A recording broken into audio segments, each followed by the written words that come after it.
J'ai une bonne perf. Tac, c'est bon? Eh bien, bonjour à tous et à toutes, et à Solomé en tout cas, pour être venu ce soir pour parler de GraalVM et de Spring Native. Je remercie évidemment West France d'accueillir ce meet-up et le JUG de m'avoir invité à le faire également. Merci beaucoup. En deux petits mots, je fais le slide classique de me présenter pour savoir un peu avec qui vous avez affaire. Je m'appelle Mathieu Durand, je suis développeur architecte chez Lixi, une scène rennaise, nantaise. Voilà. Il y a un blog qui est semi-actif. Si vous y allez, ça va nous encourager à aller voir, à faire un peu de pub. Voilà, ça nous encouragera à faire des articles aussi. Je suis dev depuis 15 ans dans l'IT sur Rennes et je fais surtout du Spring et Java et puis maintenant du Spring et du Kotlin, mais surtout sur du back Spring Boot. Voilà. Je fais un peu de tout sinon en général. Voilà pour le slide visuel. Donc le plan, qu'est-ce que vous allez voir? En tout cas, je vais essayer de vous montrer aujourd'hui. Donc dans un premier temps, je vais vous parler je vous remettre un peu les bases, qu'on soit un peu tous à niveau sur pourquoi j'aurais besoin de GraalVM, ce que ça peut apporter. Alors je vais le vulgariser en effet, et donc j'imagine en effet que le talk de la prochaine fois sera complémentaire, mais je n'irai pas en profondeur. Le but c'est que je vulgarise ça. De vous dire ce que c'est aussi Spring Native, si ça veut encore d'ailleurs dire quelque chose. Et puis je vais vous parler de 4 cas d'utilisation que j'ai eu et mon équipe a eu à faire sur du GraalVM, sur des applications en production, au sein de Ouest France, d'ailleurs. Puis je finirai par un bilan. Le bilan, ça sera vous dire un peu ce qu'on en a pensé, ce qu'on a éprouvé en termes d'expérience de développeur, quel gain on a eu, quel gain on n'a pas eu, quelles difficultés, et puis quelques bonnes pratiques qu'on a pu tirer de ça.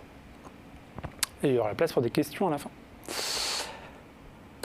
On va commencer par GraalVM. Donc ce magnifique lapin en logo de GraalVM, en fait, c'est un projet qui a débuté depuis 20 ans maintenant. Donc c'est quand même un projet assez ancien, qui a débuté chez Oracle. C'est un projet qui a monté au fur et à mesure pour avoir des adoptions en termes de framework, notamment en 2018 avec Micronaut et fin 2019 avec Quarkus, qui sont les gros frameworks qui se basaient sur GraalVM en premier lieu. Moi, ce qui va m'intéresser aujourd'hui, ça va être ce qui s'est passé en 2022, fin 2022. C'est le support de Spring de GraalVM à partir de la version Spring Boot 3. Avant ça, on pouvait utiliser GraalVM, c'était moins évident, c'était moins naturel. Et donc, voilà, ma base, en fait, ici, ça va être de se dire, voilà, c'est disponible pour Spring Boot. Et la question, c'est est-ce que moi, je vais pouvoir en profiter au sein de mes projets Spring Boot que j'ai l'habitude. Juste un truc important aussi, enfin notable en tout cas, c'est que Alibaba a mis ça en prod dès 2020, des applications en GraalVM sur du Java. Voilà, juste pour dire que c'est des choses qui sont utilisées aussi par des grosses entreprises et voilà, c'est effectivement là. Alors ça, on voit souvent ça dans le monde JavaScript, c'est les hypes et les trends. Peut-être plus volatiles, c'est vrai, mais on a ici, donc, on le voit un peu dans Early Majority, donc c'est quelque chose qui est déjà plus dans le chemin de la hype et dans les outils qu'on ne sait pas vraiment s'il y a du Rex. GraalVM aujourd'hui, c'est considéré comme quelque chose qui est quand même installé. Donc là, c'est le FastJM Startup GraalVM. Donc pour le cas de on veut démarrer une application plus vite avec GraalVM. Aujourd'hui, c'est quelque chose qui est bien installé selon les trends. Alors, vous pouvez regarder l'article en détail qui détaille un peu tout ça. C'est quoi GraalVM ? GraalVM, c'est pas qu'une VM, en fait. Ça porte pas forcément bien son nom, on va dire. GraalVM, grosso modo, ce que vous allez voir, en fait, c'est un JDK.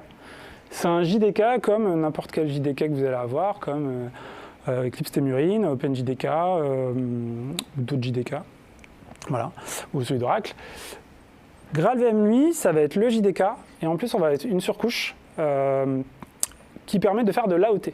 Je vais vous dire après ce que c'est que l'AOT, mais en gros, c'est de la compilation native. Donc évidemment, Java, on fait des applications qui tournent sur de la JVM. Là, l'idée, c'est d'avoir ça, plus des outils qui permettent de compiler votre application en natif. Ça gère donc de base les principaux langages de la JVM. Donc on a Java, Scala, Kotlin et tout le monde connaît le dernier logo, Clojure. J'ai cherché avant quand même. Mais on a aussi une couche qui peut être utilisée pour utiliser carrément d'autres langages. Donc on a tout un framework qui permet d'implémenter en fait des connecteurs pour faire du JavaScript et que ça fasse des binaires GraalVM. etc., du Ruby, et puis des langages compatibles à la LVM, donc là on peut faire du Rust, etc. Alors j'ai pas de use case à vous donner, mais sachez que ça existe. Donc je dis que c'est un JDK. Donc globalement, GraalVM, on va, donc en vulgarisant, avoir deux grosses branches. On a la branche du JIT. Donc le JIT, c'est le compilateur que vous avez l'habitude d'utiliser a priori. Donc le Just in Time. C'est un compilateur. L'idée de tout ça, c'est qu'une application Java, vous savez, en fait, on la compile en du bytecode Java, la VM lit le bytecode Java, et en fait, il se passe aussi plein de choses au cours du run de l'application. Ce bytecode va être, pareil, je ne vais pas détailler trop ça, mais le bytecode va être optimisé pendant le run de l'application, avec tout ce qui est hotpass, donc notamment des chemins qui sont souvent utilisés. La JVM va les optimiser, va exécuter à la volée et compiler, mettre du code machine à dispo pour optimiser ces chemins, etc. Et ça fait plein de choses comme ça, et c'est pour ça que c'est d'ailleurs très très performant. Le JIT, ça permet de faire tout ça. Là, ce que nous permet GraalVM, l'idée de tout ça, c'est de se faire ça avant, donc c'est-à-dire à la phase de compilation. Donc c'est ça le ahead of time. Donc là, on ne passe pas par du bytecode, votre langage Java, enfin votre code Java, votre application Java. Directement, l'idée, c'est de le compiler en langage machine, sur du langage qui est directement exécutable par votre OS, et donc spécifique à votre OS. Dans beaucoup de configurations et de talks que vous verrez sur GraalVM, ou certains évangélistes Spring Boot, on vous dit utilisez de toute façon GraalVM de base. Et en fait, ça, c'est aussi parce que GraalVM, en fait, c'est un JDK, et ils annoncent d'ailleurs, je ne suis pas allé vérifier, c'est source Oracle, qu'ils ont jusqu'à 10 à 15% de perf supplémentaires, même sur le JIT, par rapport à d'autres JDK. Je ne vais pas aller vérifier, mais voilà. Donc eux poussent aussi le fait qu'on utilise de base GraalVM dans nos applications. Bon, après, c'est des gens d'Oracle, bon, j'imagine qu'ils poussent leur solution. Donc voilà, il y a deux branches. Donc là, on va faire Java, on va exécuter notre classe ou notre jar. Côté natif, on va avoir un binaire directement. Très rapidement, comment ça marche le but de ce compilateur, c'est de rendre tout ce qui est dynamique statique. Donc l'idée, c'est comment ça va faire en fait, ce compilateur. Il va donc lancer votre application, il va regarder le code de votre application, les dépendances, il va regarder du bout de JDK, forcément, il faut du Java pour faire du JDK pour faire tourner votre code. Il va avoir un petit bout de VM qui s'appelle Substrate VM. Il va regarder tout ça, il va regarder tout ce qui est atteignable, tout ce que votre application a besoin pour se lancer. Et en fait, tout ça, il va le garder, il va en faire un binaire. Il ne fait pas que ça d'ailleurs. Il va aussi, en lançant votre application, il va regarder la mémoire. Donc il va regarder le heap. Il va faire une photo de ce heap, donc un heap snapshot. On voit très bien dans les compilations. Et en fait, il va regarder le heap pour savoir tout ce que déjà je peux inclure dans mon binaire pour éviter d'avoir le faire au démarrage. L'idée de tout ça, c'est que une fois qu'on lance votre application, elle a tout le nécessaire en natif pour être exécutée. Tout ce qui n'est pas utilisé, on ne le mettra pas dans le binaire.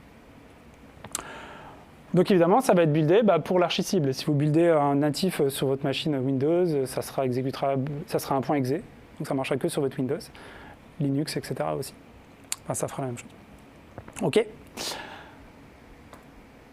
À quoi ça ressemble ? Alors, je ne sais pas si vous voyez bien au fond, c'est pour ça que je vous dis de vous approcher, mais c'est de votre faute.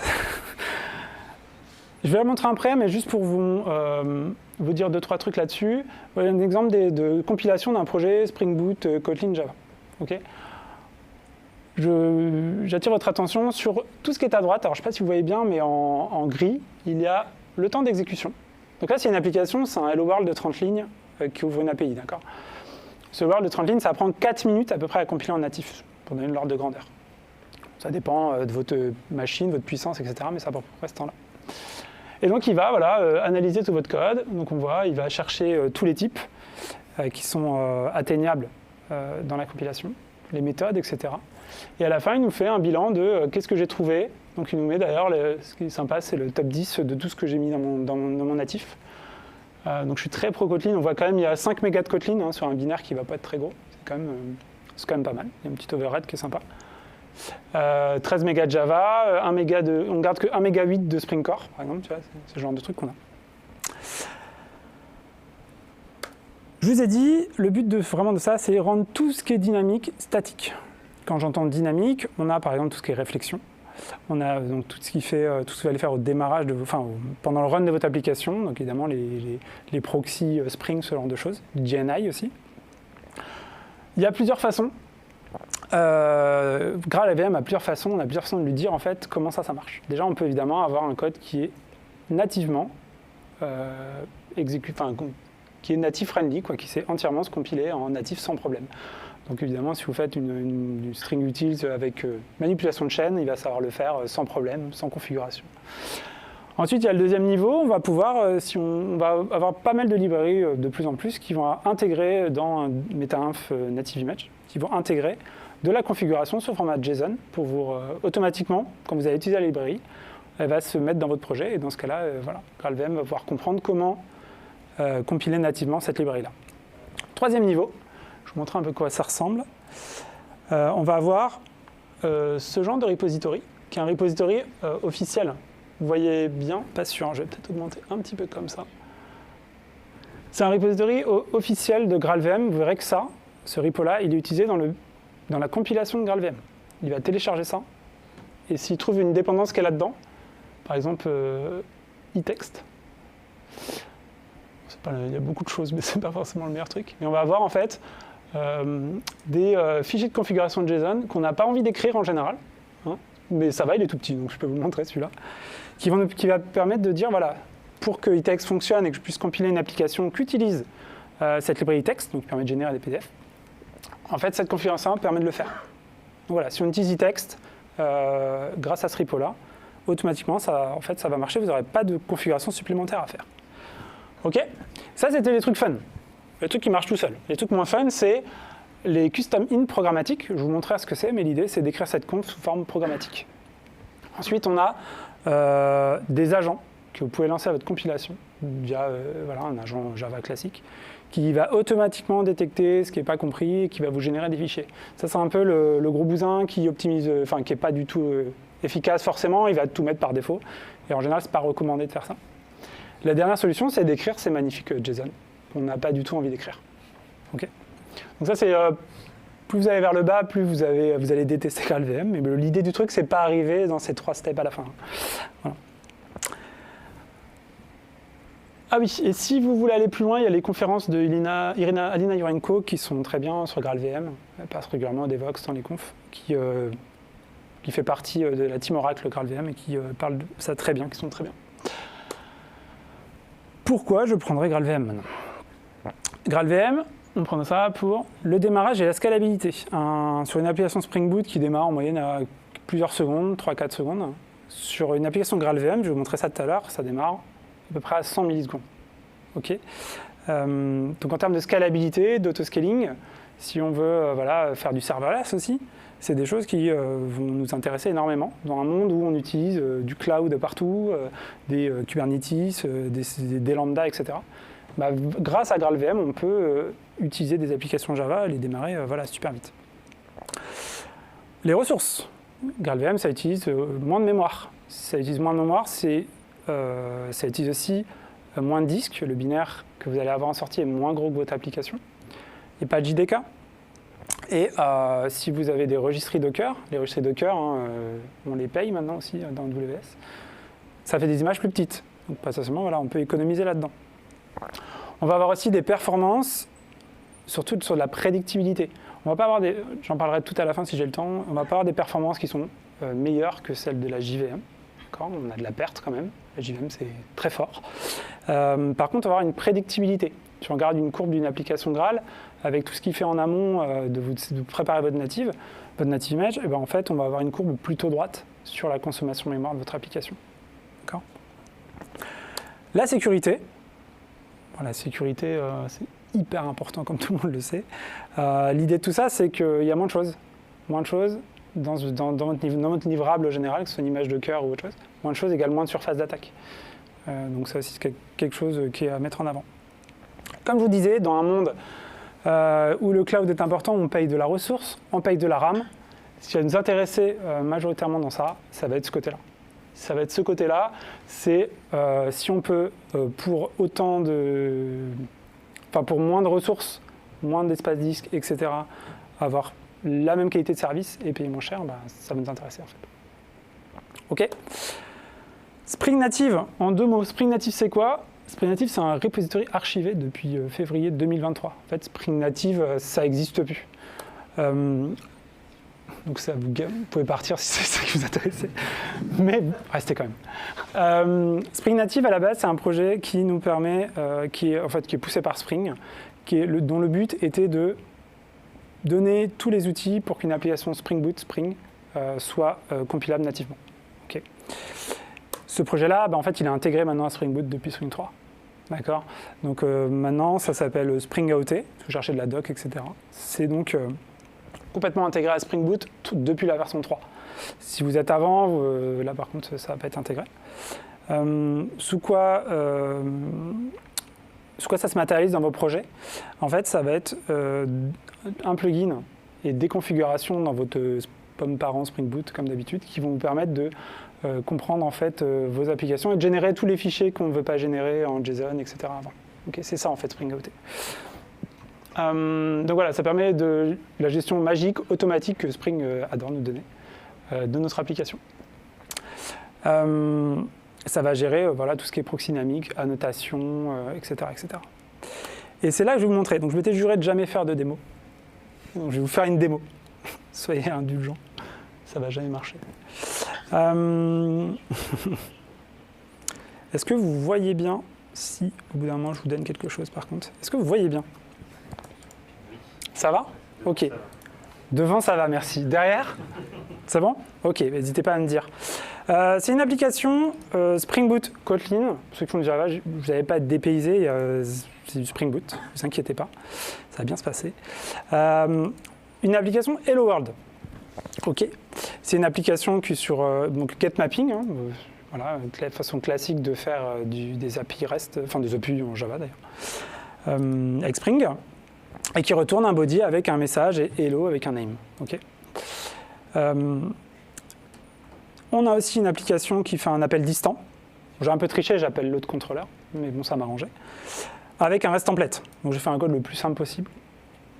Voilà, ok. On va prendre à ce niveau-là, c'est un appel REST template. On va lui donner la classe pour qu'elle soit serialisée, déserialisée. Enfin, dans ce cas-là, déserialisée avec Jackson. Ok. Application toute bête. On va la compiler en GraalVM.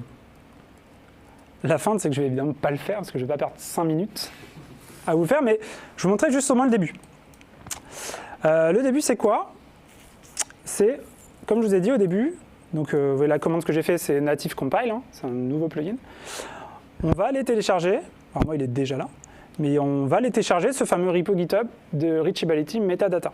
Et là, on voit que tout ce qu'il a trouvé dans mon code, il va chercher en fait s'il y a des classes de conf. Okay. Donc ça, c'est ce que j'ai de moins à faire. Donc il met ça dans son truc. Okay. Il ne compile pas l'appli en Java parce que je l'avais déjà fait. Et après, on a le fameux plugin Spring Boot Process AOT, enfin la tâche d'exécution Process AOT, qui va donc lancer notre application. Elle va la lancer, et c'est là, elle va la garder lancée. Et elle va exécuter. Alors je vais mettre un peu plus bas, et là on va arriver sur. Elle va regarder en fait votre application qui est lancée. Et là, c'est le fameux truc qui est long, qui va donc analyser tout ce qui est lancé et construire votre binaire. Donc ça, j'en ai pour. Je peux le laisser tourner, mais j'en ai pour 4 minutes à peu près. Ok. Je vais vous le couper, parce que c'est pas très intéressant. Ce qui est intéressant, c'est que je vais vous montrer un peu l'envers du décor de ce que fait Spring, parce que j'estime que c'est toujours important de regarder ce que fait Spring. Spring, si vous compilez votre application native, vous faire ce répertoire-là, dans votre target. Donc, ceux qui font du Maven, c'est là où tout est compilé, tout est embouillé par votre build. Les classes ne vont pas forcément nous intéresser, mais on voit qu'il y a énormément de choses qui vont nous générer, juste pour que notre application soit détachée et débarrassée de tout ce qui est dynamisme, les proxys, etc. Okay. Alors, typiquement, ce genre de choses, ça va ressembler un peu au DSL de configuration statique que fait Spring. C'est un peu le même genre, que j'ai jamais vu utiliser, mais voilà. Et on va directement dire, voilà, c'est ces bins-là, donc c'est de façon programmatique, en fait, que ça va générer toutes ces classes-là. On va avoir aussi le fameux fichier reflect config, toujours qu'on ne veut pas écrire, notamment avec ce Hello World, on a déjà 6800 lignes de configuration pour que ça marche. Okay. Et on a mon fameux contrôleur, on va l'avoir là. Donc là, voilà, c'est la configuration donc reflect config, donc pour dire à GraalVM comment mon application a fait de la réflexion et l'écrire directement, lui dire voilà, c'est comme ça que tu dois utiliser mes classes et c'est pas avec de la réflexion. Ok. Donc ça, c'est la magie derrière la compilation de Spring AOT. Ok. Je vais pas m'étendre là-dessus. Maintenant, je vais vous montrer ce que ça donne en termes d'exécutable. C'est là que ça va pas marcher. J'ai déjà tout compilé, donc ça va sûrement marcher. Application Java classique, elle n'a pas grand-chose, hein, vraiment, je ne vous ai pas montré les dépendances. J'ai foutu ça là. Donc j'ai mon petit jar. Je vais l'appeler app. Tout à fait classique, une application Java. Elle prend son temps.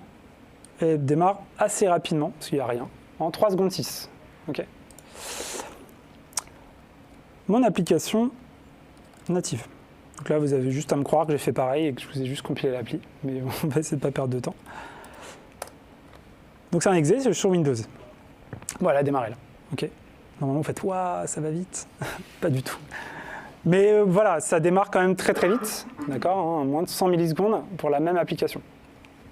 Si je vous montre grosso modo la configuration de Maven, il y a juste ce petit plugin à rajouter. Et j'ai juste mis des couleurs dans la console, parce que je trouve ça plus joli. Mais c'est tout, le reste c'est du Kotlin en fait classique, le Spring Boot Maven plugin. Donc en fait, fondamentalement, il y a juste ce plugin à rajouter pour accéder à la tâche native compile, le profil natif qui est dans Spring Boot, et ça marche. Je vais même le relancer, ça va, on ne croirait pas du Java. Cette application-là, je la lance. Ok, je vais la garder quand même sous le coude. Donc j'ai mon Hello World. Très bien. C'est noir, je vais augmenter un peu, mais bon, bref, j'ai mon Hello World. Et j'ai mon API remote. Hop, qui fait une 500. C'est pas l'effet démo. C'est les fameux int qu'on doit faire. Spring AOT, ça gère plein de trucs pour nous. Ça va gérer tout ce qui est dans le Hello World Controller. Je suis encore là. Tout ce qui est retour. Donc là, je retourne une classe Hello. Il va dire, OK, Hello, tu le retournes dans ton contrôleur. OK, je vais te faire de la conf pour ça. Pareil pour les paramètres, si c'est un objet, ça marche aussi. Ça va être géré tout seul. Par contre, ici, j'ai fait un appel distant. Alors pour ceux qui ne font pas de Kotlin, ici, c'est comme si je faisais get et je lui passais la classe. Donc vraiment, hello remote classe, la point classe, quoi. Pour lui dire, bah voilà, c'est ça que tu dois prendre comme classe pour prendre ton JSON et le transformer en objet. Okay. Ça, en fait, il ne va pas savoir le faire. Spring AOT, il ne va pas aller chercher dans votre code toutes les références de get4object ou get je sais pas quoi, suivant l'API que vous utilisez, REST template, REST client, web client, il ne va pas aller chercher ça. Et il faut ajouter ce genre de code, ce genre de conf. Donc on peut ajouter les fameux JSON dans votre projet. Mais Spring propose donc de la configuration programmatique comme ça. Donc là, c'est un bin de configuration et on a des annotations qui disent bah, cet objet-là, cette classe-là, que je vais utiliser pour appeler des API, tu dois la register pour la réflexion. Une fois que j'ai mis ça, ça va se retrouver dans mon fichier JSON que Spring AOT va me faire. Okay. Voilà, bon, c'est tout pour la démo, je ne vais pas aller plus loin, mais c'est pour vous donner un peu une idée comment Spring AOT ça marche dans les projets. Okay. Eh bien, on y va. Des cas concrets. De la prod, j'espère que vous êtes venus pour de la prod. Contexte projet. Donc on est à Ouest France et je suis en mission à Ouest France, ça tombe bien. Et je peux en effet vous parler de Ouest France, comment ça se passe. Donc il y en a plein qui connaissent comment ça marche. Je vais vulgariser un peu l'architecture pour avoir, et l'infrastructure pour savoir, pour vous dire bah, comment notre projet en tout cas, les applications qu'on rencontre sont conçues. Donc en équation Spring Boot, Java, Kotlin, on a la chance ou la motivation d'avoir des socles plutôt à jour sur les applications qui vivent. Donc la majorité des applications va être sur du Spring Boot 3. Ça va nous arranger pour la suite, en tout cas pour les choix. On build uniquement nos projets via Maven. On a une intégration continue sur du GitLab CI. Et côté OF, on a des Kubernetes, que ce soit sur du cloud, AWS en l'occurrence, ou on-prem sur des infrastructures Tanzu. Petite contrainte, mais que beaucoup ont, je pense, enfin c'est pas forcément une contrainte, c'est qu'on écrit aussi nos Dockerfiles. D'accord, on n'utilise pas de plugin type Jib ou le Spring Boot Build Image, on n'utilise pas ça, donc on écrit aussi nos Dockerfiles, alors que ça a une incidence sur la suite. Voilà le contexte projet. Le premier candidat. L'idée de ce premier candidat, donc ça fait maintenant au moins un peu plus d'1 an, c'est de trouver une API Spring Boot Java. Bon, on fait beaucoup d'API comme tout le monde, hein, mais on n'est pas des microservices à proprement dit, mais on fait des applis qui prennent des bodies et qui ressortent des bodies, et qui, voilà, globalement ça fait ça. Donc l'idée c'est de prendre une application comme ça. Cette première application c'était du Java. À première on s'est dit cette application-là, en fait, elle va être appelée quelques fois par jour. Cette application, on se dit, bah tiens, ça serait dommage qu'elle bouffe plusieurs centaines de mégas pour être appelée quelques fois par jour. Et en plus, c'est pas une application qui est sur le chemin critique, en fait, fonctionnellement, en termes de publication d'articles, etc. Donc on prend celle-là. Elle a une stack à jour, ou du moins on l'a mis à jour juste avant. Java 21, Spring Boot 3, ça c'était bon. On a un faible nombre de lignes de code, ou plutôt, c'est des lignes de code qui font globalement du CRUD, qui prennent un body, qui appellent autre chose, et qui ressortent une réponse. Donc rien de compliqué. Il y a peu de dépendances, il y a Spring Web, un actuator, et puis voilà. Donc ce premier candidat, comment on a fait? Déjà, pour le build, comme je vous ai dit, eh ben, on ajoute le plugin Maven. Ça marche. On lui passe juste le nom de l'image. Pourquoi? C'est pour que ça soit plus pratique après dans mon Dockerfile de lui dire, je copie le nom de l'image, pour avoir le nom directement. OK? Donc ça marche. Très bien. J'espère que j'avais plus le truc. Le Dockerfile. Forcément, quand on écrit des images, des images Docker d'applications Java, j'imagine. Qui fait ce genre d'image comme ça, Java-jar et le nom du jar? Quand on fait des applications Spring Boot, à peu près. Si vous faites des applications Spring Boot. Voilà, ok. Bon, ça, c'est plus la préco de Spring depuis un petit bout de temps. De lancer des applications en fat-jar comme ça, c'est plus la préco de Spring. Vous trouverez plus. Voilà, je vous laisse aller sur le site de Spring ou faire une conférence ou quelque chose sur ça. Mais il y a beaucoup d'optimisations qui peuvent être faites en fait sur votre packaging de jar. Ok. Bon, ça c'était le genre de Dockerfile qu'on avait quand même dans nos applications Java. Donc on part d'un JRE, Eclipse Temurin en l'occurrence. On copie notre jar qui a été compilé et pouf, on lance notre application. Très bien. Maintenant, c'est un binaire natif. Donc forcément, l'idée, c'est d'avoir quoi? Une image de base qui est la plus légère possible. Donc on ne va pas faire from Ubuntu, on va éviter de faire ce genre de choses. On aurait pu choisir d'autres choses. Aujourd'hui, on peut optimiser encore plus notre image de base. C'est-à-dire, il y a ShaneGuard qui sortent des images optimisées pour le lancement d'applications Graal. C'est une image payante. Il y a Quarkus qui a énormément d'images. Là, c'est pas payant, mais qui n'est pas forcément adapté pour celle de Spring. Et puis, on peut aussi créer directement notre image. Globalement, votre application elle a besoin d'un petit noyau Linux ou buildé sur une CI avec des runners sous Linux, mais on a besoin surtout de glibc pour en fait avoir des outils pour lancer votre binaire. Donc vous pourriez très bien partir de Distroless, Alpine si vous êtes motivé, etc., etc. Nous on est parti de Debian Slim, quelque chose d'assez classique en fait, qu'utilisé pour des images dans beaucoup d'images de base. Si vous voulez aller plus loin sur comment faire une application Java d'1 méga 5, il y a une super conférence par ce monsieur qui est là, qui est vraiment très intéressante où il va loin.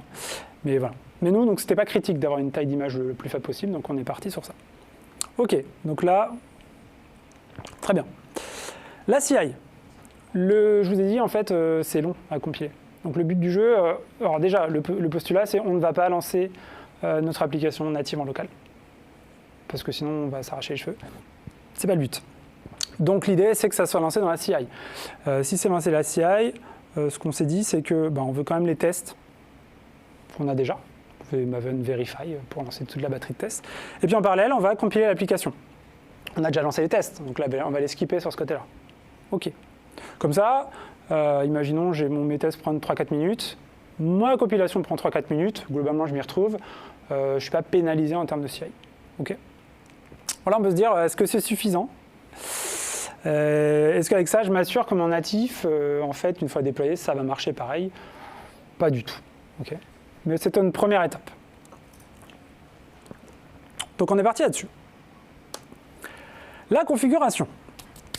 Donc à gauche, on a, alors, je ne sais pas si vous voyez bien, là par contre c'est plus petit. À gauche, on a un appel comme tout à l'heure en fait. Tout le monde se rapproche. Et évidemment, l'application est un petit peu plus grosse, mais pas si grosse que ça. Et bien là, on doit lister toutes les classes qui sont à register pour la flexion. Et c'est pas très élégant, on est d'accord, mais on n'a pas trop le choix. Petite update assez récente, depuis quelques mois, Spring maintenant, parce que là en fait ce qu'on voit ce que vous ne voyez pas si vous êtes loin, on a tous les sous-classes. Alors de base c'est des records tout ça, hein, d'accord.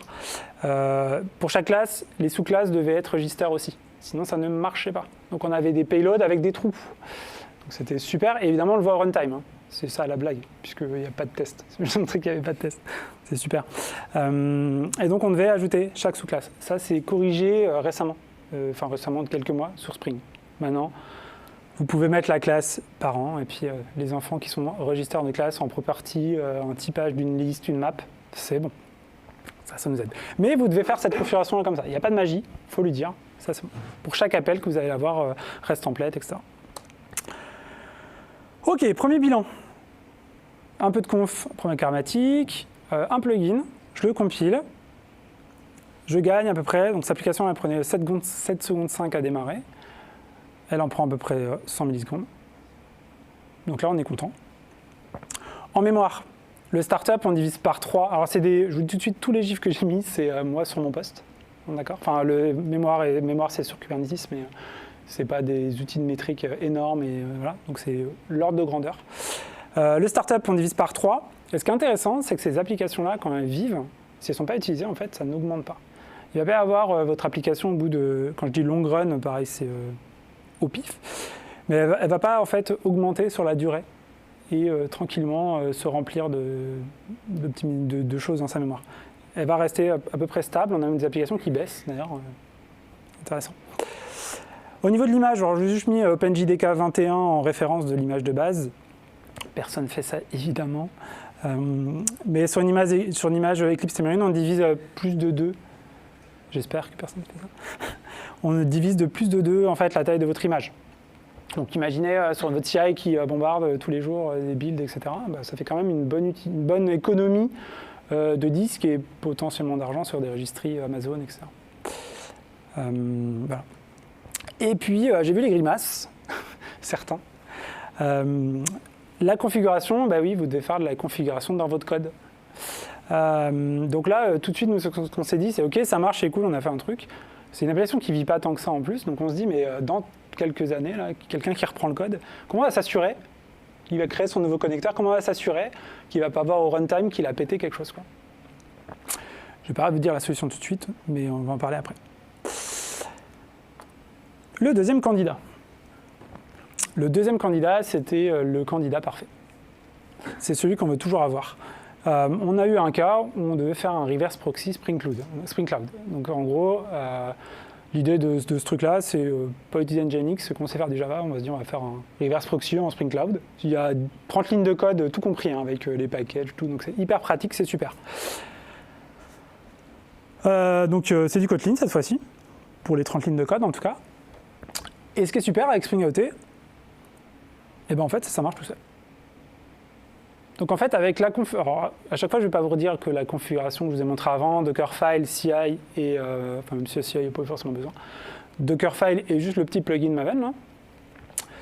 Avec du Spring Cloud, on est entièrement dans un monde Spring.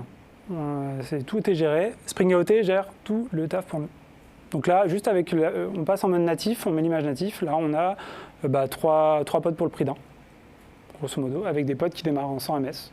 On peut très bien faire du serverless là-dessus, enfin, peut-être pas 100 ms, mais on peut très bien te scaler très facilement, etc. Du coup, quand on a vu ça, il faut bien penser, si on fait du Kubernetes, à changer les sondes. Les sondes, du coup, on peut se permettre de les diminuer bien plus bas en termes de délai, de vérifier que la sonde est bien up. Ça ne faut pas oublier de le faire, sinon c'est un peu gâché pour l'autoscaling si on a 30 secondes pour vérifier que ça démarre, quand on démarre en 100 millisecondes. Mais voilà. Donc ça, clairement, si vous avez de ce genre d'application, c'est un bon candidat pour se lancer. Si vous êtes sur une stack à jour, encore une fois. Donc ça, c'était ce qui s'est bien passé. Troisième candidat. Petit contexte projet. La petite carte en bas à droite, c'est la carte des résultats des élections. Résultats des élections, qui est en fait fournie par une API, qui s'appelle l'API élection. Cette API-là, il y a eu beaucoup d'audience. cette API-là a eu un peu de soucis de monter en charge. Et quand notre président Macron a annoncé la dissolution, on s'est dit, bah tiens, l'API elle a eu du mal à monter en charge, elle a un peu souffert vraiment, pas que elle. Et on s'est dit, bah tiens, c'est peut-être la bonne occasion de profiter de GraalVM pour avoir une appli qui va gérer de l'autoscaling plus facilement. Donc c'est le deuxième candidat. Donc on la regarde. Une application qui a un peu moins un CRUD classique. Une application Spring Boot qui va faire des appels API HTTP, mais qui a un Postgre, qui a un Redis, qui a un Rabbit, et puis tant qu'à faire, qui a des petits CSV pour récupérer des trucs. Bon, évidemment, tout le monde, ici, vous faites tous du Java, du Spring Boot, à peu près. Bon, bah évidemment, ça finit comme ça. On ajoute des starters de partout, hop là. Et on se retrouve avec plein de trucs dans notre projet. Plein de configurations, plein de choses, voilà.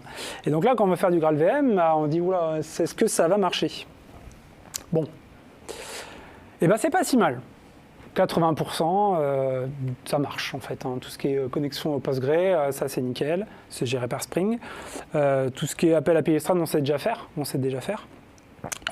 fait des petits hints avec les annotations, on est content, on a réussi.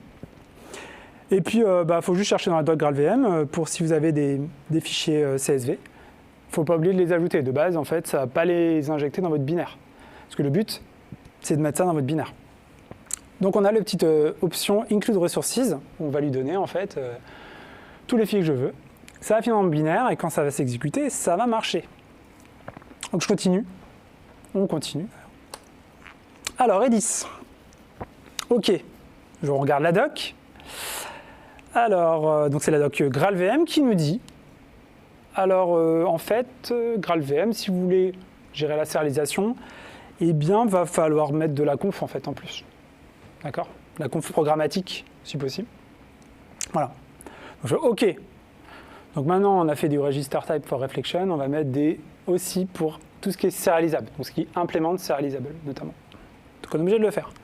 Puis on regarde la liste des librairies GraalVM supportées de Spring Boot. On voit Spring Data Redis, blocking, réactif, tout marche. Nickel. Et donc là, on met ça partout. C'est super. On lance l'applicatif. Et ça se passe pas très bien. C'est pas super. On a des messages, alors pour ceux qui ne voient pas au fond, on a des messages géniaux, c'est « Je ne peux pas construire une instance de linked list ». On a eu long, integer. Voilà. Super. Donc en fait, c'était compatible, mais pas forcément très bien. Ça, c'est pour vous montrer, autre bouteille de coca. J'ai toujours pas fait cette expérience, je suis pas sûr que ça marche. Mais que malgré la maturité annoncée, en tout cas du truc, il y a encore pas mal de bugs comme ça. Et sur ce bug-là, j'ai rapidement trouvé l'erreur, mais sur d'autres bugs, vous allez avoir un résultat dans votre moteur de recherche, dans les stacks d'erreurs. Donc il faut aussi se dire, voilà, plus vous avez de choses, plus ça peut être comme ça. Et donc il faut faire cette conf-là. Donc là c'est bien, c'est volontairement petit, mais en même temps, parce qu'il y a beaucoup de conf. Au bout d'un moment, en fait, les annotations register for reflection de Spring, en fait, il n'y a pas register for serialization. Okay. Donc on peut faire complètement de manière programmatique, donc avec une classe qui étant un runtime int registrar. On va lui dire, voilà, tu registères ce type-là, c'est un DTO, et il va être dans mon Redis, etc. Et puis on va avoir en bas, là où j'ai mis les petits commentaires, je ne sais pas si vous voyez bien, on va avoir, tu vas aussi mettre link hmap, long, le long de Java, puis le long de Kotlin aussi. Et au bout d'un moment, ça marchait bien. Donc voilà. C'est un projet qui a été fait il y a 6-7 mois, c'est potentiellement corrigé maintenant. Mais c'est le genre de choses que vous pouvez avoir. Et ce qui est hyper compliqué, c'est que cette erreur-là, typiquement, on l'a eu au run, pas sur en local, pas sur un binaire compilé, en tout cas sur mon poste. Je n'avais pas reproduit. Donc c'était vraiment un super truc. Pendant ce temps-là, il y avait allez, les élections, il faut y aller, ça va marcher. Ok. Donc le bilan. Encore une fois, le pro, c'est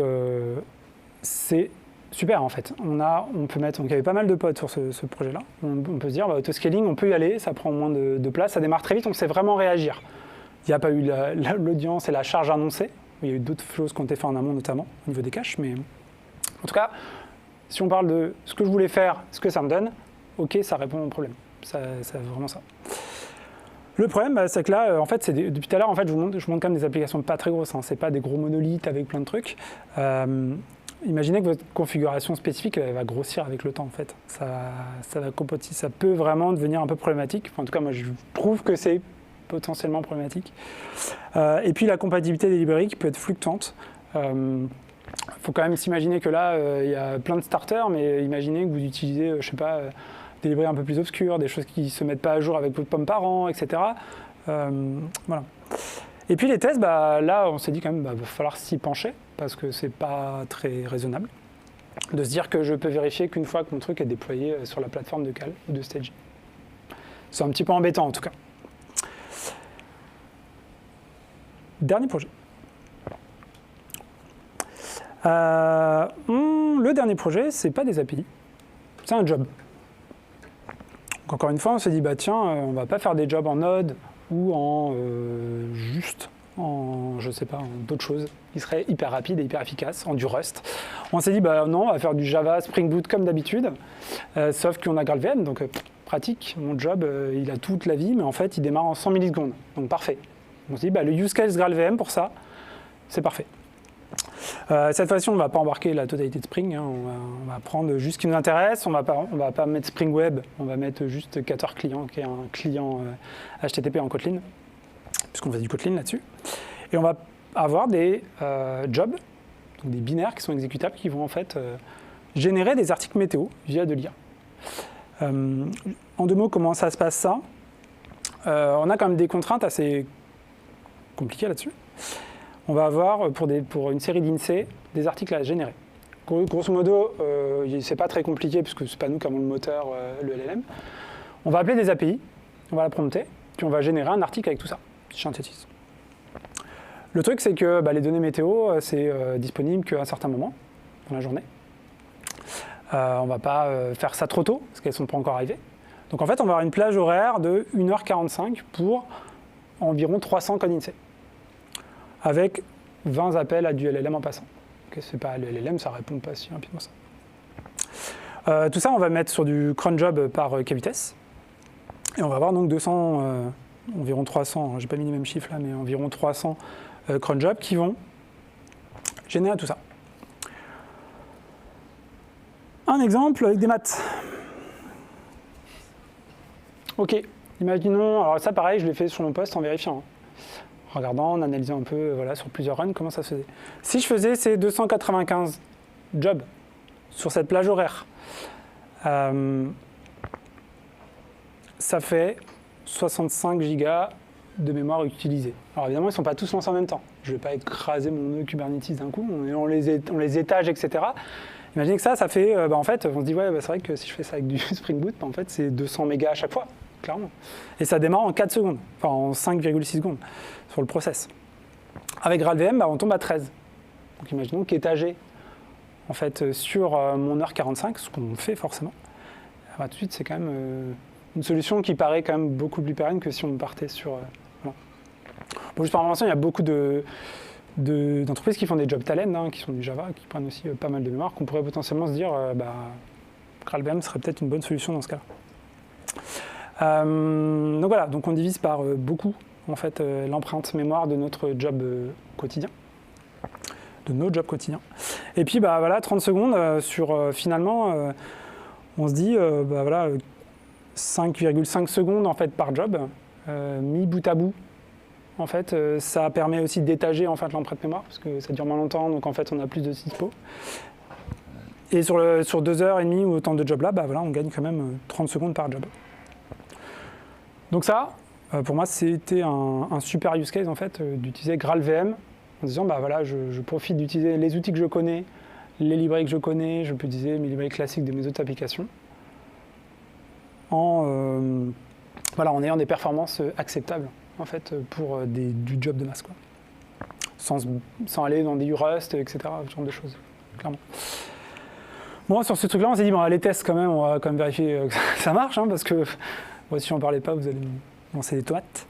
Donc l'idée des tests, c'est quoi? Comment s'assurer que le code natif marche de la même manière que le code qui tourne sur la JVM? On peut imaginer ça potentiellement comme du test d'intégration, du test système, enfin comme vous voulez, mais on ne va pas avoir la totalité des tests unitaires qui sont lancés sur ce binaire-là. Le but, c'est de se dire, j'ai l'assurance que tous mes appels API, tout ce qui est sérialisation, etc., ça va marcher. En fait, je veux avoir ce truc-là. Donc évidemment, le plugin native a un pendant test. Je ne vous ai pas mis le détail. Globalement, si on lance la Maven Native Test, il va faire un peu pareil que la compilation classique. Il va lancer en fait votre test, il va vous générer un binaire de test qui va lancer. Binaire de test qui devra aussi avoir tout ce qu'il faut pour se lancer. D'accord ? Si dans vos tests, vous avez de la réflexion, des trucs un peu funky, etc., ça ne marchera pas. D'ailleurs, Mockito, ça ne marche pas. OK ? Arrobas Mockbean, arrobas PyBean, tout ce que vous voulez, etc., ça ne marche pas. Rest assured, ça ne marche pas. Sauf configuration supplémentaire. Mais Mockito, pour l'instant, ce n'est pas supporté. Tous ces tests-là, parce que quand vous lancez Native Test, ça va faire un Maven Test globalement sur vos tests. Vous devez désactiver ces tests-là. Donc il y a des annotations spécifiques pour ça. Donc Disable in Native Image qui permet de désactiver en fait vos tests qui utilisent ça et qui ne se lanceront pas sur le natif. Ok. Donc l'idée de tout ça, c'est d'écrire des tests en fait qui vont cibler les couches utilisant tout ce qui est réflexion, sérialisation. Donc on peut très bien faire des tests typiquement avec des WireMock, Mock Web Server qui va vérifier des payloads en entrée en sortie. C'est des tests qui vont, si on utilise ce genre de WireMock, Mock Web Server, ça marche très bien. Ça va se compiler en natif, on pourra les exécuter en natif et on verra si vous avez oublié votre annotation. L'instance que j'ai montré tout à l'heure sur mon exemple, vous l'aurez vu avec ce test-là. Okay. C'est des tests qui sont complémentaires, qui ne remplacent pas le test du run. Et le run, il ne faut pas forcément se mettre la contrainte d'enlever tous vos rest assured, tous vos mocks, etc. Pour ça. Vous avez deux annotations, Enable in Native Image qui permettra au test de se lancer que côté natif, Disable qui permet de ne pas exécuter ce test côté code. J'attire votre attention, c'est un bon argument pour éviter de moquer à tout va. N'oubliez pas de pas trop moquer quand même. Les pièges et embûches. Donc ça, c'est des petits trucs un peu rigolos. Petit ticket sont les articles météo. Le titre est en anglais. Alors dans le code, évidemment, local French sans problème. Là, on est sur des images pas Eclipse Temurin. Et de base, surtout, les GraalVM n'incluent pas toutes les locales. Donc ça, il faut y penser. Il y a l'option qui permet de dire « Ah, il me faut la locale française ». OK, et il faut vérifier que votre image de base aussi a toutes les locales, tant qu'à faire. C'est le genre de truc un peu rigolo. Autre piège, alors ça c'est un piège avec mon collègue ici, on s'est bien cassé la tête. Des fois ça compile, souvent ça compile pas. Donc ça c'est vraiment le bonheur. Avec ce magnifique code d'erreur que vous trouverez une réponse sur Google avec quelqu'un qui ne parle pas du tout de ce problème-là évidemment, sinon c'est trop drôle. En gros, la compilation Graal, des fois elle éclate. Il n'arrive pas, voilà, the heap snapshot verifier discovered a type not marked as reachable, avec des classes de Kotlin Reflect. Et ça marche une fois sur 10, à peu près. Et on ne sait pas pourquoi. Donc ça, c'est le genre de problème que vous allez potentiellement avoir, ou pas, j'espère pour vous. Ce qui est rigolo, c'est qu'avec un coup de baguette magique en mode « allez, tant pis », upgrade à GraalVM 23, et il n'y a plus de problème. Donc c'est super. Et ils ne l'ont pas reporté dans le 21 apparemment. C'est dommage. Bref. Le bilan. Ted Bank, non. GraalVM, en fait, ça, Ted Bank maintenant, je suis normand. J'avais caché un petit drapeau normand, je ne sais pas si vous l'avez vu. Pourquoi ? Parce qu'évidemment, ça dépend de vos use cases. Si vous en avez le besoin, c'est pas magique, ça marche tout seul. Par contre, ça marche souvent pas mal tout seul. Donc, voilà. Quid d'un legacy? Là, aujourd'hui, les applications, les 4 cas qu'on a utilisés, c'est des applications qui vivent, c'est des applications qui sont maintenues, qu'on stack à jour, comme je vous l'ai dit, et qui n'ont pas un nombre de dépendances délirantes, etc. Typiquement, on avait testé sur des applications avec des caches caféine. Caféine ne supporte pas GraalVM.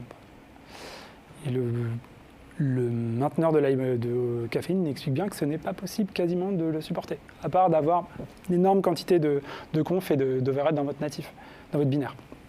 Donc voilà. Le cas se pose la question, voilà. Comment je peux faire pour toucher mon legacy, mon monolithe. Tout ça, ça vient avec des contraintes. Ça vient avec des contraintes de configuration. Il faut réfléchir à votre stratégie de test surtout. Et vos dépendances. Ça revient un peu à ce que je viens de dire. L'idée, c'est de bien choisir votre candidat. Pourquoi pas se dire, sur une nouvelle application, vous laissez toujours la porte. Vous réfléchissez à est-ce que mon application, je peux la concevoir en me disant, là, je vais peut-être pas, pour m'amuser, faire un gros coup de code en réflexion qui va regarder toutes mes classes, qui va faire des trucs. Peut-être me dire, j'ai peut-être d'autres façons de le faire. Réfléchir tout ça pour se dire, se laisser la porte. Se dire, voilà, même si aujourd'hui, je ne vais pas me mettre la contrainte, potentiellement pas partir dans du code hyper complexe pour faire de la réflexion ou d'autres choses. Et se dire, voilà, pourquoi pas se dire, voilà, by design, je vérifie que mes applications, un peu comme ce qu'on peut dire sur du cloud native. Globalement, Quarkus, Micronaut et Lydon, tous ces librairies-là nous promettent des librairies par défaut compatibles, vu qu'en fait, le framework est entièrement compatible et prévu pour être compilé en natif. Donc si vous faites du Spring Boot, peut-être se dire, réfléchir à ça. 2-3 préconisations, mais qui je pense sont importantes. Choisir le bon candidat. Partez pas sur le gros monolithe qui a 15 ans de vie et qui est sur des vieilles versions. Commencez petit, commencez sur quelque chose que vous allez potentiellement facilement valider. Vous allez devoir écrire des nouveaux tests sur votre appli pour vérifier que cette application elle marche en native, sûrement. Donc vérifiez que c'est facile à écrire, que vous pouvez le faire, et vérifiez que vous allez pouvoir tester quelque chose si c'est déployé sur votre plateforme de recettes, etc. Voilà. S'assurer que la complexité de ce candidat, c'est pas énorme. Truc super important qui nous a beaucoup aidé, c'est assainir et maîtriser vos dépendances. Le POM, XML ou les dépendances de Gradle, ça devrait être une bonne pratique de tout le monde tout le temps. C'est vérifier que vous êtes à jour, que vous n'avez pas de librairies qui ne sont pas utilisées, que vous n'avez pas de librairies qui redéfinissent leurs propres dépendances, etc., etc. Sauf si justifié, mais vérifier que vous avez en gros le truc qui marche le plus simplement possible et qui est le plus facile à rationaliser, à mettre à jour. Sinon, vous allez vous casser la tête. Vérifiez si vous avez des librairies que c'est dans le fameux repo Reachability Metadata.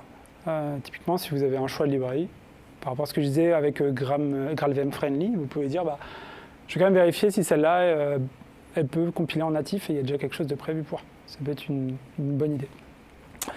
Et puis, définir et assumer surtout sa stratégie de test. J'ai pas forcément de problème avec de ne pas tout automatiser. En tout cas. L'idée, c'est déjà de l'assumer, de savoir que ça ne l'est pas et de considérer ça comme une dette qu'on maîtrise, qu'on fait vivre. Et voilà, faut pas partir direct GraalVM, pouf, et s'assurer qu'il n'y a aucune pérennité plus tard. Vraiment, prévoir que ça marche. Former potentiellement ses équipes à ça, etc. Et mettre en place un pipeline qui au moins vérifie 2-3 trucs. Mais un nouvel appel API, ça va être un nouveau test natif à écrire. Donc c'est quelque chose à prendre en fait dans vos habitudes. Ou alors prévoir des tests qui sont exécutables en natif et pas en natif, c'est possible aussi. C'est nous ce qu'on a fait sur certaines applis. Tout ça pour s'assurer une non-régression. Voilà. Merci de votre attention. Je suis prêt à l'heure. Merci.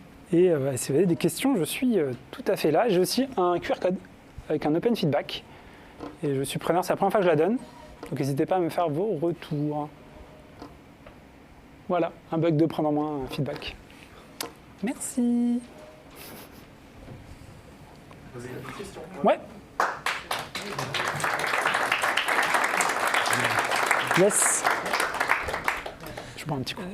J'ai une petite question concernant les configurations en fonction des environnements. Est-ce qu'il y a des contraintes ou pas à ce niveau-là ? Ce qu'ils ont essayé de faire, Graal VM, enfin la team Oracle, c'est de fournir le même contraint d'interface, si on peut dire ça, du Java, en fait du CLI Java. Donc en fait, on a les mêmes options. La native image, si on la lance avec -d, active profile égale docker ou n'importe quoi, ça va marcher en fait. Ils ont le même contraint d'interface. Donc là-dessus, c'est transparent. D'ailleurs, on a du Helm pour déployer sur du Kubernetes, etc. Je n'y ai pas touché, ça marche tout de suite direct. Donc ça, il n'y a pas de souci. S'il y a d'autres questions. Oui. Tu disais qu'il y avait un avantage au niveau de la sécurité, mais aujourd'hui, quand on va sur Maven, il y a les CVE qui sont référencés. Ouais. Le problème, c'est que vu que tu retranscris en langage machine, est-ce qu'il y a des personnes qui font des tests pour savoir s'il y a des failles de sécurité qui sont générées? Et du coup, vu que c'est différent à chaque fois en fonction de l'utilisation des librairies, il ne va pas tout retranscrire. Comment est-ce que tu sais en fait, au final que ta application est plus sécurisée? Je parlais plus de surface d'attaque en fait que CVE, mais l'idée aussi c'est de se dire, en fait, que tu parles de l'image Eclipse Temurin, etc., tu as forcément, même si l'image on vérifie les CVE, elle est battle tested ou que sais-je, on a forcément en fait plus de surface d'attaque, faille potentielle ou pas. Là ici, typiquement, je suis parti de l'image Debian, on aura forcément moins de surface d'attaque, donc un potentiel moins. Après, en effet, alors Graal aussi parle aussi de la JVM qui peut avoir des failles. Aujourd'hui, la JVM, donc c'est Substrate VM, c'est tout petit, donc pareil, ils avancent que eux, ils ont moins de surface d'attaque aussi. Mais en effet, j'ai pas de CVE sur un log4j compilé, si c'est ce que tu veux dire, forcément. Mais il y aura les mêmes CVE dans tous les cas. Et du coup, il y a moins de personnes qui testent aussi les failles de sécurité de ces... Mais après, c'est les classes compilées en fait. C'est l'idée de GraalVM, l'AOT, c'est de compiler la même chose avant en fait. Donc finalement, le code qui exécute doit avoir les mêmes CVE si elles sont là. La log4j shell, tu dois l'avoir en GraalVM aussi. J'imagine. Merci. D'autres questions? Subaru. Merci beaucoup. Est-ce qu'il y a des outils aujourd'hui des outils aujourd'hui qui existent pour savoir, par exemple, tu as un projet, tu veux scanner, savoir, tu parlais de caféine tout à l'heure, est-ce que tu sais si déjà tu vas avoir des problèmes sur tes libs ou sur ton code qui utilise la réflexion, etc. Genre un état des lieux en mode la moitié des trucs ça va être bien géré, par contre tu vas souffrir parce que tu as tel lib qui sont pas gérés, quoi. Bah de base, tu peux compiler ton application, enfin nous ce qu'on a fait, tu peux compiler ton application et voir, mais sinon en fait tu vas avoir les fameux agents. En fait, les agents qui sont à mettre sur le plugin, alors nous on les a pas utilisés, puisque en fait compiler et voir qu'il y a peu de problèmes, c'est plus simple que d'utiliser l'agent. Voilà.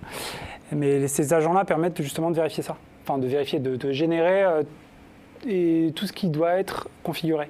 Et potentiellement voir là, tout caféine a été configuré dans mon JSON, c'est qu'il y a un truc à faire là-dessus. C'est comme ça. Parce qu'en fait, cet agent-là va te faire la différence en ce qui est pas inclus de base dans Spring AOT et dans le metadata. Donc, voilà.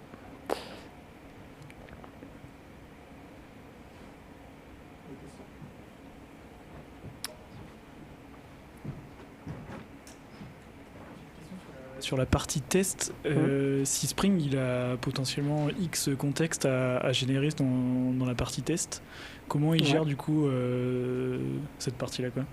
C'est-à-dire par exemple, si on a redéfini une nouvelle configuration Spring, du coup il va avoir après, deux contextes. Spring Boot Test c'est géré, Spring Boot Test c'est géré en tout cas par les tests natifs, ça il n'y a pas de souci.